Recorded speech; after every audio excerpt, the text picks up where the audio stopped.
like it's the same as when I was here for 7 years. So it's like old home. It does, yeah. I have to tell you, Vern, you guys set a standard for being number one, and we're still number one. So I thank you for that. As long as you can stay number one and you don't have dead air, you're okay. Yeah, those are the two things, right? They are. Vern and I served in the North Dakota legislature together, and he was one of my mentors when I first got in because he had been there a little while, and I think you served over in the House first. I served in the House first and then went to the Senate. Right, and you also knew what it was like to be mayor of a small town that had water coming up and just about engulfed Minnewacan, right? Yeah, I'm home actually doing my taxes, and I was getting rid of a whole bunch of old tax stuff. And I saw back in 1998, this is how far back I had to do some paperwork. I got a whole $360 for the W-2 for being the mayor of Minnewacan for that year when we had the big flood. How many hours you put in? Just a couple, right? Yeah, 80 hours or plus a week. You know what I remember? You convinced the federal government that it was completely okay to put round bales as part of the dike around Minnewacan. Yeah. I mean, no, it's good. They'll hold. Yeah. Only Verno could sell that. And they had to bring him in with a helicopter to lay him down with the National Guard. And it worked. It did for a while. Yeah, for a while, like all of that stuff. I mean, could you ever imagine what Devil's Lake looks like now versus then? Yeah, it's unbelievable. The one thing when I moved to Fargo here, I just didn't want to be in a floodplain, and of course, not long after I was here, we had the big flood, but I never got wet, and I haven't had to deal with a whole lot of that stuff anymore. Yeah.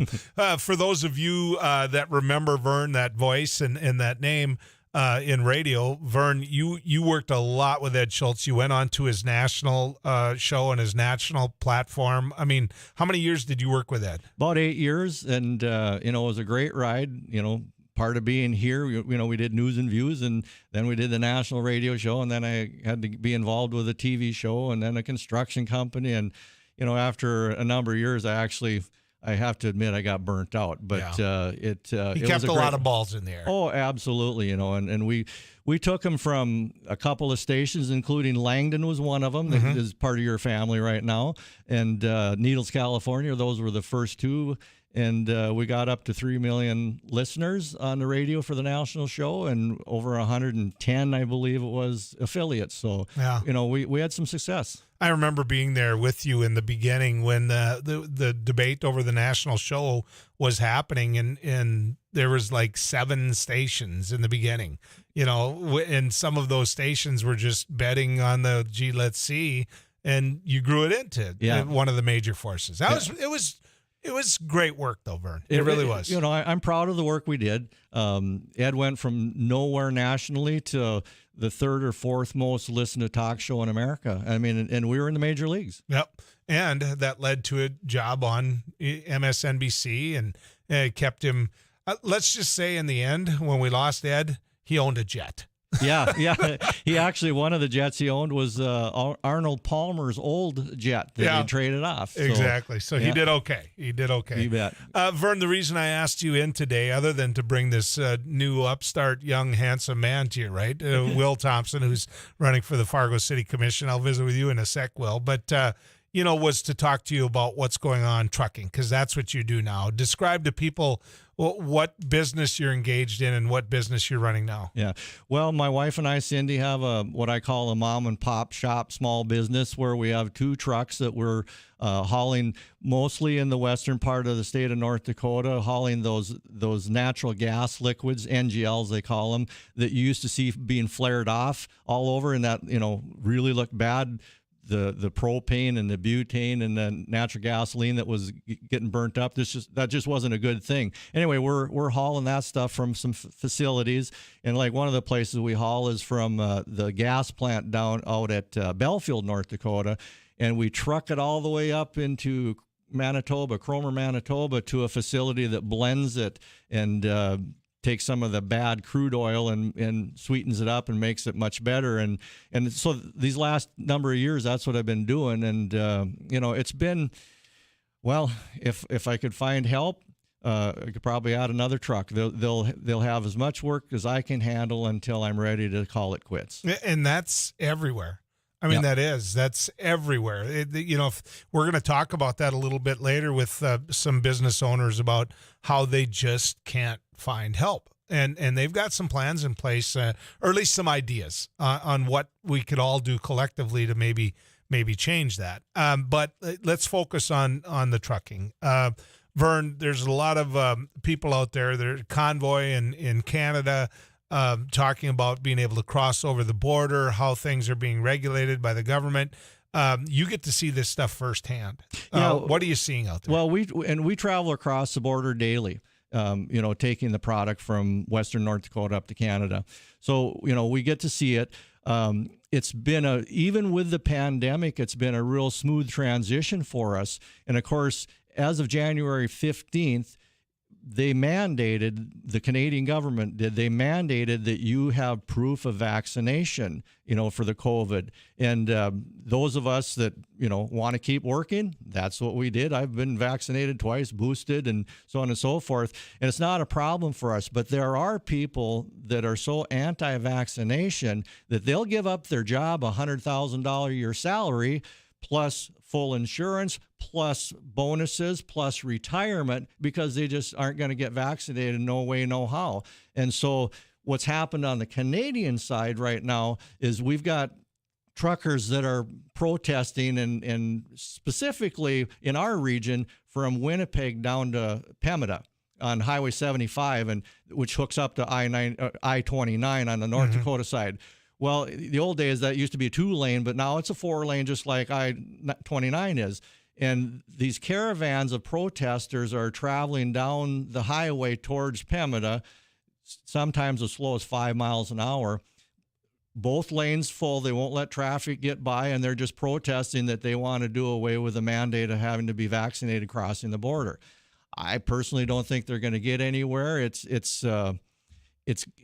I'm hopeful it does not get uglier than it has been, because they are slowing up traffic from 1 to 3 hours to cross the border. And then when they get close to the border, they turn around and as a convoy all together, and they head north, and then they drive really slow going north and slow the traffic that's going from North Dakota or Minnesota up to Winnipeg. And I just don't want to see it get violent. I mean, the old days, they used to have protests and some rocks get thrown at trucks and stuff. But today, I am really concerned that somebody's going to get, crazy and pull out a gun or something. I mean, that's the fear that we have, that we just have to keep doing what we need to do.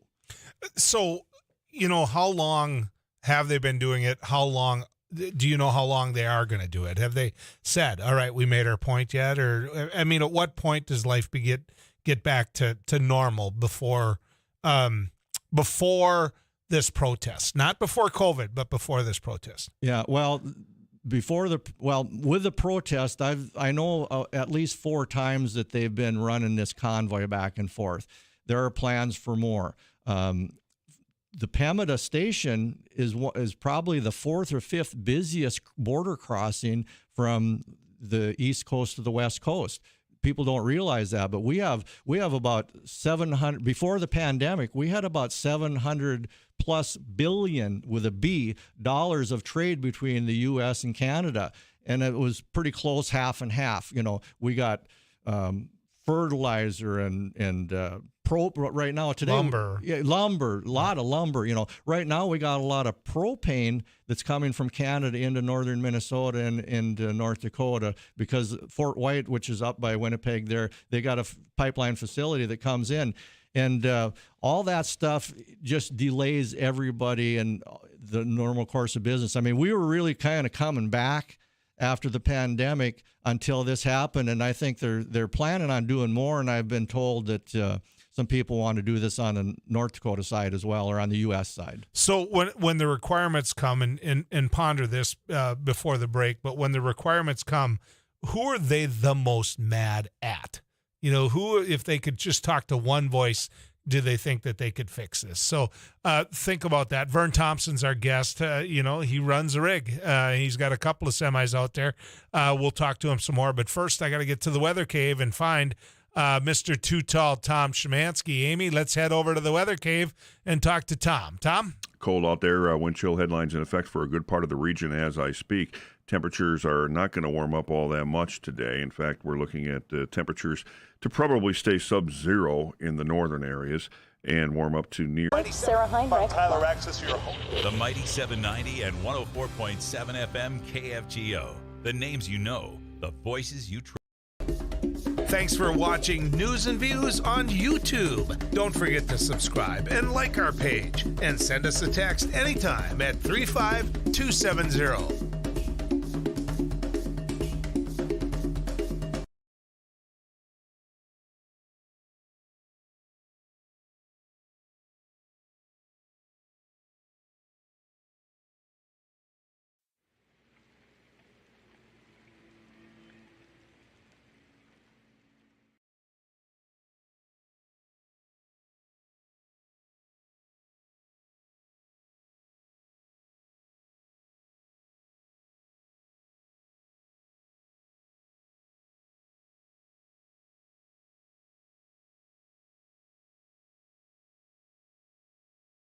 Well, we're doing a food giveaway event to the community.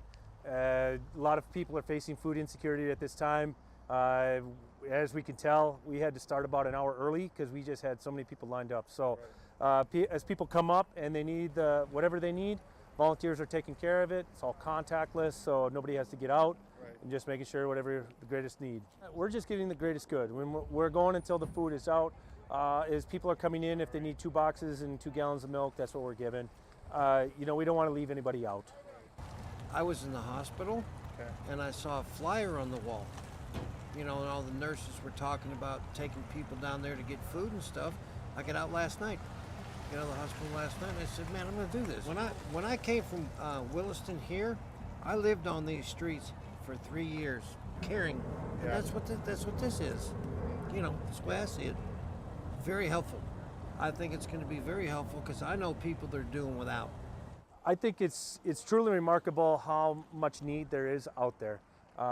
Like I said, we were going to start at noon, but we had so many people lined up. We started at 11, and volunteers have been working their tail off since then. I'm thankful for that. I think this shows that there is some huge needs in the community, and we got some things we got to. So today on the MSUM campus, we're doing an ice jam, which is we're combining a bunch of percussion instruments with ice instruments, which are also going to be used in a percussive form. We're going to hit them with mallets, hammers, all those types of things.